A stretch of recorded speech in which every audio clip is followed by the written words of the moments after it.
My parents demanded I give my son's college fund to my sister's kid because, quote, grandkids deserve equal starts. When I refused, they scheduled a tuition deposit from my son's $529 to my nephew's private school as if I'd let it slide, so I froze the account and pulled the paperwork. The most unbelievable things are usually just regular Tuesday afternoons with extra paperwork. I'm Amelia, 30-something, the kind of person who still keeps a spreadsheet for the electric bill and has a favorite pen for signing boring adult forms.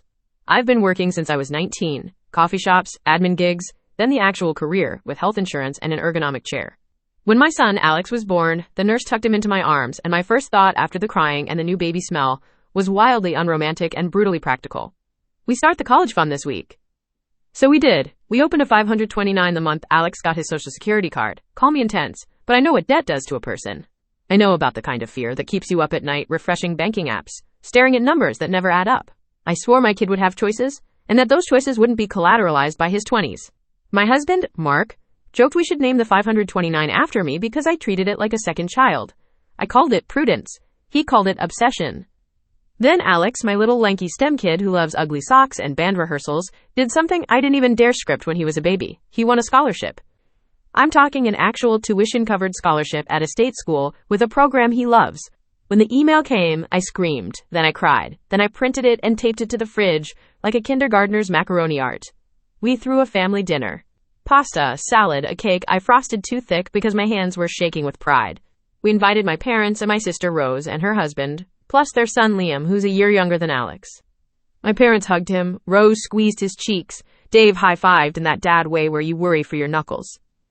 Then the plates were cleared, and the night cooled into that post-cake lull when everyone scrolls their phones.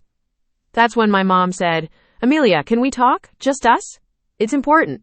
They pulled me into my bedroom like we were about to discuss my grades. It was my mom, my dad, and Rose. They arranged themselves on the edge of the bed while I stood near the dresser, still holding a crumpled paper napkin with a smear of blue frosting. Mark was in the kitchen with Alex and Liam, arguing about who would get the last slice. My mom started, "Amelia, honey, we've been talking, and we're really worried about Liam's future." "Liam," Rose echoed, like an amen in church. I blinked. "He's a good kid. We're all worried about our kids' futures." Mom sighed, practicing sorrow. "He needs a better school, sweetie. The private one near us, the one with the smaller classes. You know the one. He's bright. He just needs the right environment. And we think the fair thing would be to help him the way you've helped Alex." "The fair thing," my dad repeated. I felt the napkin stiffen in my hand. "What are you asking?" Rose took it from there like she had rehearsed. "We need you to move Alex's $529 to Liam. Or at least split it. Grandkids deserve equal starts. That's what Dad said. You've always had more. You guys will be fine. Alex has a scholarship."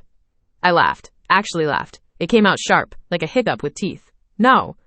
3 faces fell in a chorus. My mom immediately switched to the look. The one that is half wounded, half disappointed. Like you forgot to call on Mother's Day. And also ran over her geraniums. "Amelia," she said, using my full name like I was 5. "This is what families do. We make things equal." "It's not equal," I said, and I could hear my own voice tightening. "Mark and I have been saving since Alex was born. We made sacrifices. We went without. 90% of that money is ours. You gave at Christmas and birthdays sometimes, and that was kind, but it didn't build this. We did. For Alex." "Alex will be fine," my dad said, waving a hand like he was canceling a minor subscription. "He's smart. He'll figure it out." "You have money," Rose chimed. "You'll earn it back." "But Liam deserves a fair start," my mom finished, like they'd practiced harmony in the car. "Family is everything." "You're asking me to hand over my son's future," I said. "To pay for choices Dave and you made. You could choose a solid public school that fits. Instead, you want the shiny private one because you like the brochure. That's not equal. That's me underwriting your lifestyle." The room chilled. My mom's mouth flattened. My dad leaned forward. "If we'd known you were this selfish, we wouldn't have contributed at all," he said. "There it is," I said. "The receipt for your generosity." I said no again. I said it like a period, not a comma. I ended the conversation. "Now, let me set something straight. Liam is a sweet kid. He brings me my own plate at Thanksgiving before anyone else. He laughs with his whole face. He tucks his hair behind his ear when he's nervous. Liam is not the villain here. He is a child caught in a family that loves drama like it's a sport. Rose and her husband Dave have always had champagne taste with lemonade budgets. They're the we deserve to live a little duo that turns into rent is due tomorrow and the landlord's a jerk by the end of the month. There's always some crisis. A phone upgrade they had to get for safety, a vacation that was basically free with points, a subscription that saves money in the long run. If I sound judgy, it's because I've been bailing water from their boat since I was old enough to drive. My mom and dad, they enable it. They have a philosophy that sounds noble in Hallmark font. Family is everything. But what it means in practice is, Rose's problems become community projects, and I'm the community. Growing up, I was the organized one, the rigid one, the she only has one kid because she cares too much about money one. Rose was free-spirited, big-hearted, lives for family. Somehow, her last-minute panics were evidence of her soul, while my planning made me a machine. Food tastes different when you eat it under a cloud of being guilted for not splitting your dessert evenly with someone who refused to order any because they were being good. That's the metaphor for our entire dynamic. I bought dessert, I paid the tab, I still got called stingy. And about the 529, my parents gave gifts on Christmas and Alex's birthdays, sweet cards with $50 tucked in, but more than 90% of the balance was us, our grind, our tired hands, making automatic transfers at 2 a.m. In the beginning, it was $20 here, $50 there. 12 years later, with steady contributions and market luck, it was just north of 6 figures. The number felt like a soft landing, not extravagant, not a yacht, just a cushion against the panic I remember. We went back to the kitchen where the lights were too bright, and the cake looked suddenly gaudy. The rest of the night was brittle. When they left, my group chat pinged at me like a bird trapped in a vent. Mom, Alex will be fine. He's so smart. Dad, you have money. You'll make it back. Contribute to the world. Rose, you're being selfish. Don't you care about your nephew? Mom, your sister doesn't have your advantages. Dad, family is everything. Silence from Rose for an hour and then, forget it. It was a lot of familiar lines and new packaging.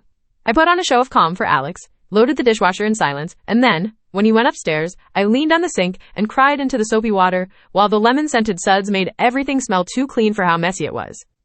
Look, the thing about my parents is that they have always loved comparing. Rose and I grew up on a seesaw. She got praised for being warm, I got scolded for being cold. She got she loves big, I got she thinks too much about money. When I had one child by choice, because that's what fit our life and our budget, I was called selfish. When Rose had two and then flirted with a third during a stretch, when they couldn't pay their electric bill, she was celebrated as maternal.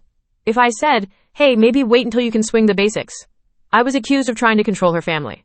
At least twice in my 20s, my parents threatened to cut me off if I didn't stop interfering. Joke was on them. I wasn't on their payroll. Their currency was approval. It took me years to realize I didn't need it. A few days later, I was eating a late lunch at my desk when my phone chimed with that boring little bank tone I barely notice anymore. I almost swiped it away without reading. Almost. Subject, distribution confirmation, tuition payment scheduled. Body preview. We have processed your request to remit funds for tuition deposit to St. Matthew Preparatory for student Liam Reynolds, my nephew. I went cold from the inside out, like someone opened a freezer behind my ribs. I clicked it open and read it 3 times, each sentence carving a groove. Hello, Amelia Turner. We received your authorization to distribute $7,500 for tuition deposit to St. Matthew Preparatory. Payment is scheduled for Friday. If you did not authorize this request, please contact us. It had my full name. It had Alex's 529 plan number. It had a school, Liam's school, not Alex's, not even a public college. A private academy with a crest that looks good on tote bags. For a second, I couldn't make the sentences reassemble into reality. Then my brain snapped into place like a seatbelt after a too hard break. I hadn't requested a distribution. I hadn't spoken to anyone. Mark hadn't either. We don't even have that school in our vocabulary, let alone on our account. I grabbed my phone and called the number in the email, not the one in my contacts. And still, I said out loud, this better be the real bank, because paranoia was suddenly my new religion. Education savings, this is Priya, a calm voice said. Hi, this is going to sound insane. My name is Amelia Turner, and I just got a confirmation for a tuition deposit for my son's 529. I did not authorize it. It mentioned St. Matthew Preparatory and Liam Reynolds. My son is Alex. Please tell me this is a mistake. Give me 1 moment, typing. I could hear it. Keys like tiny hammers. I do see a pending distribution for $7,500 to St. Matthew Preparatory. The remittance memo reads, admissions deposit, student Liam Reynolds. There's a scanned letter of instruction on file and a distribution form. A letter of instruction from who? I asked, although I already knew what word was about to jackknife across my life. From you, she said gently. Purporting to be you. I closed my eyes. Freeze the account, I said. Immediately. Cancel the payment if it hasn't gone out. I am telling you, on a recorded line, this is unauthorized. I'm placing a temporary freeze right now, Priya said, voice becoming the kind of careful you use when someone's standing at the edge of a high place. The ACH is pending. I can stop it before disbursement. I'm also flagging this as suspected fraud. Would you like copies of the documentation we received? I want everything, I said. Scans by secure email and hard copies in the mail.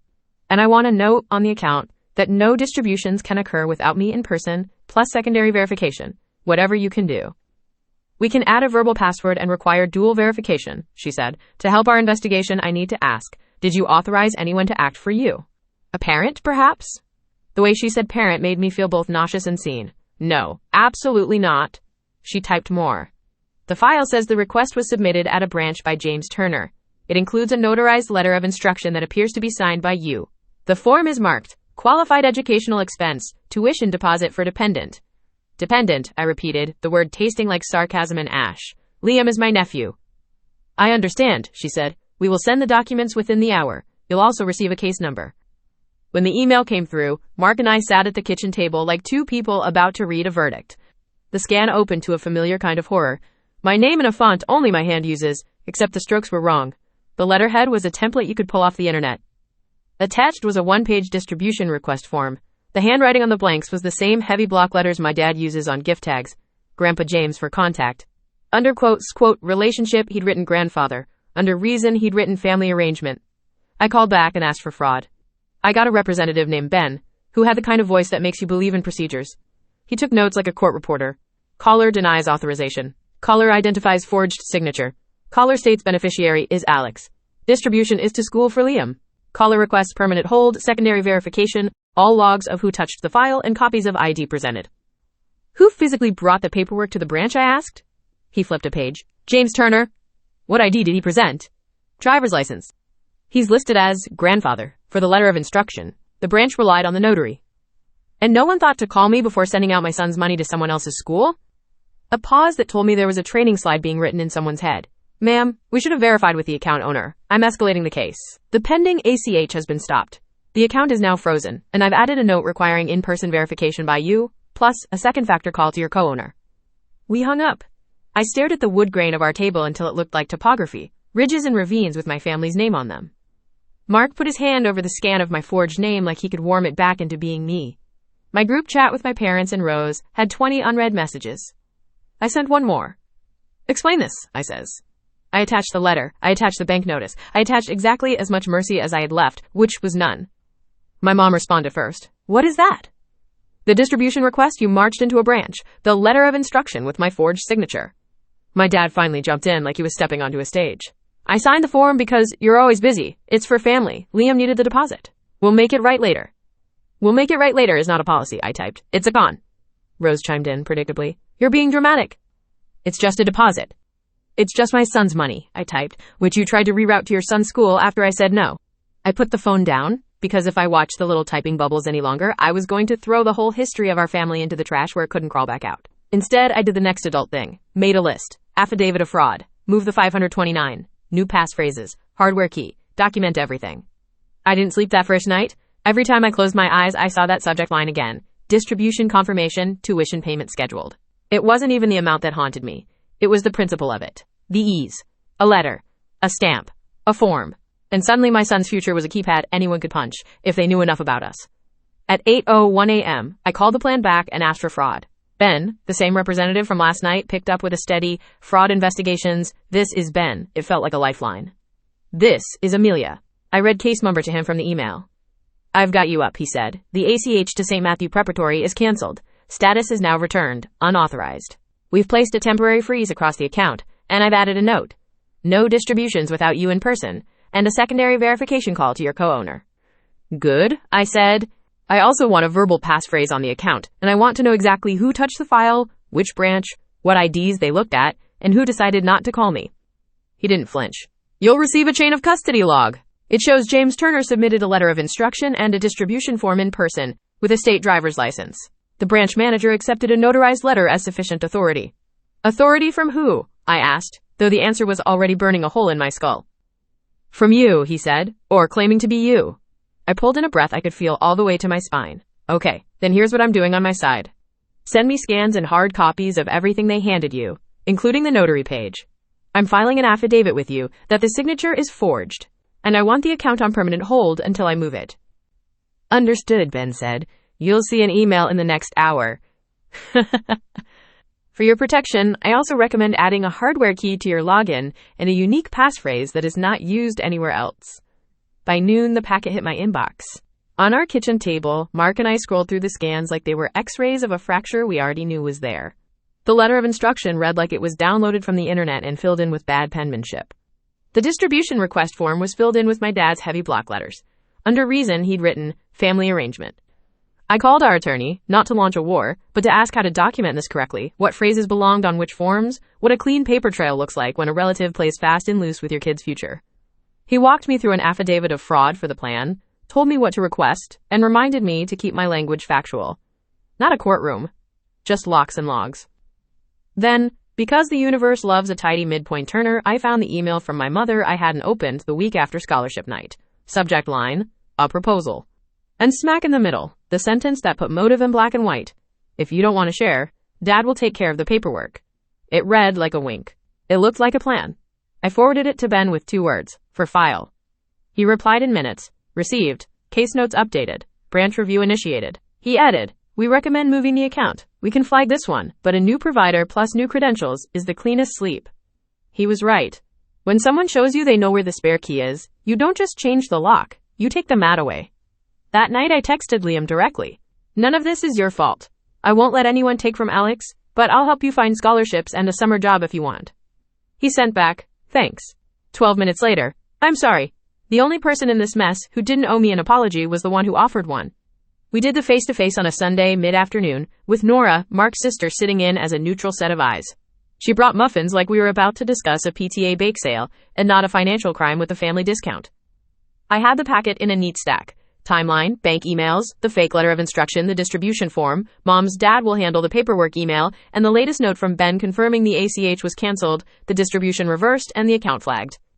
We sat at the dining table. I didn't do theatrics, I did facts. 2 weeks ago, I began. We celebrated Alex's scholarship. That night you asked me to split or hand over his $529. I said no. A few days later, the plan received a tuition distribution request for Liam's private school, with a letter of instruction that uses my name and a signature that isn't mine.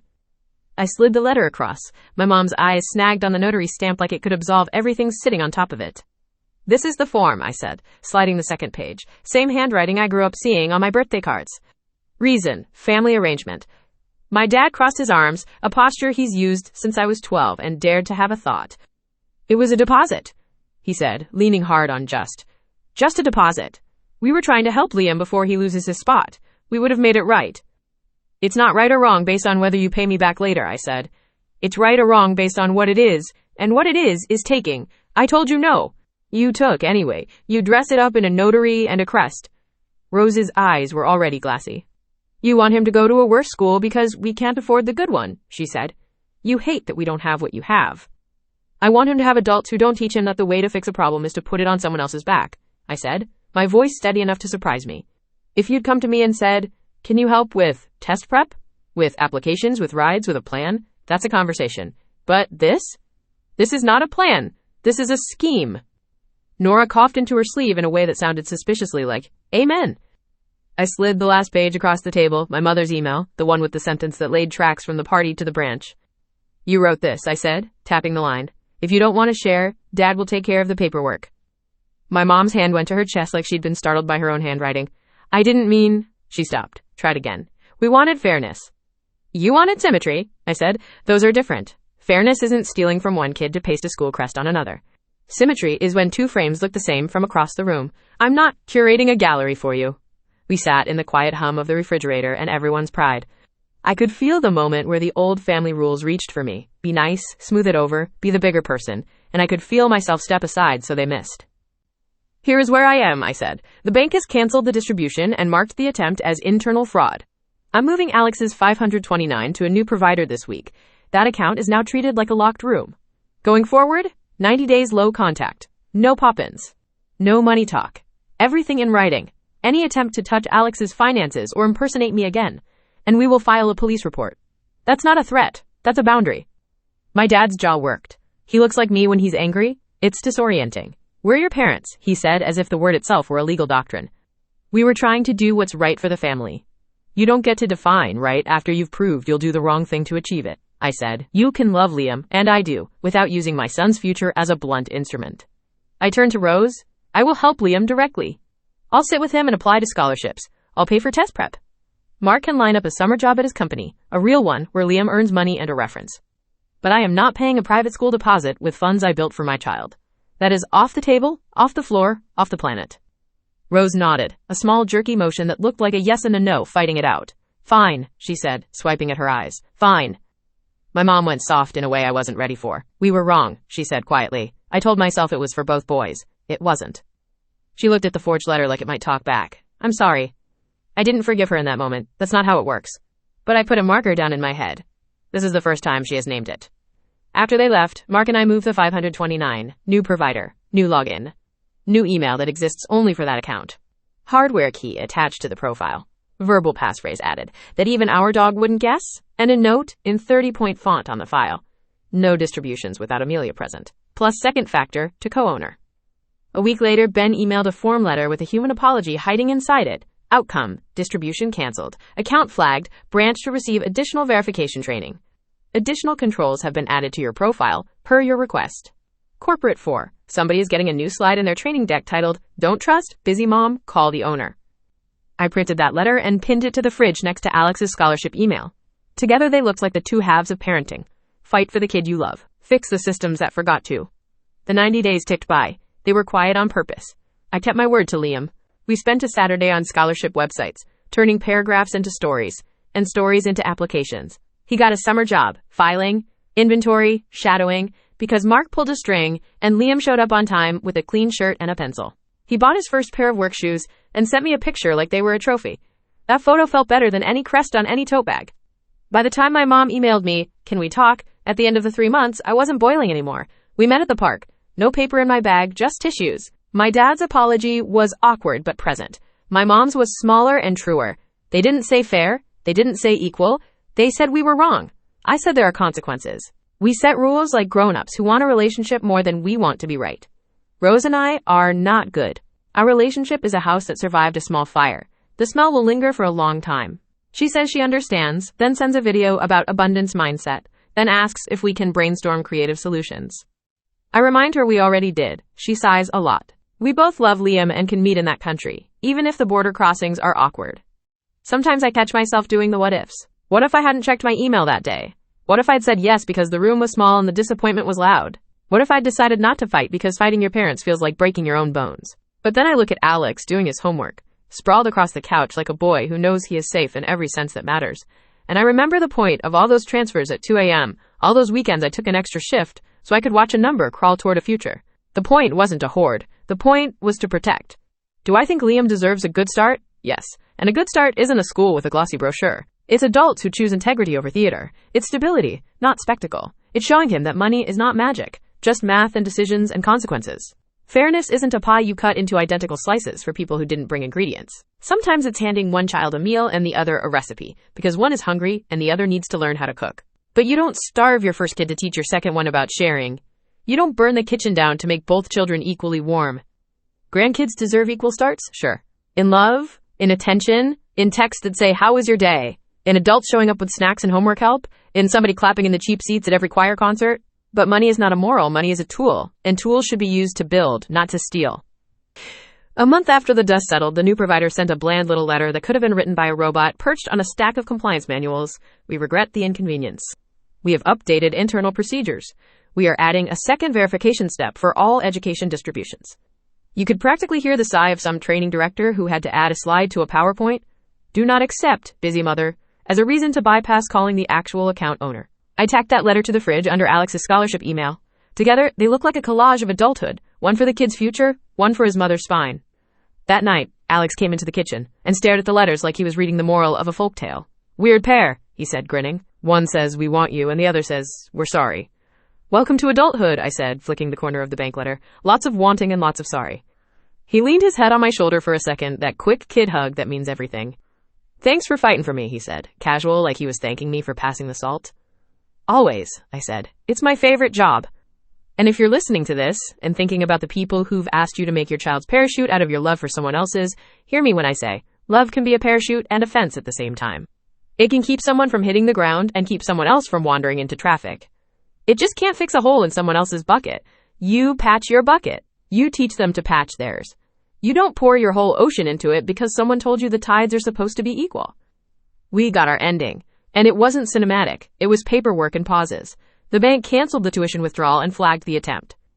I carried Alex's account to a new institution like I was ferrying a baby across a river. I set a boundary with my parents that says, our relationship can continue if you treat my child's future like holy ground.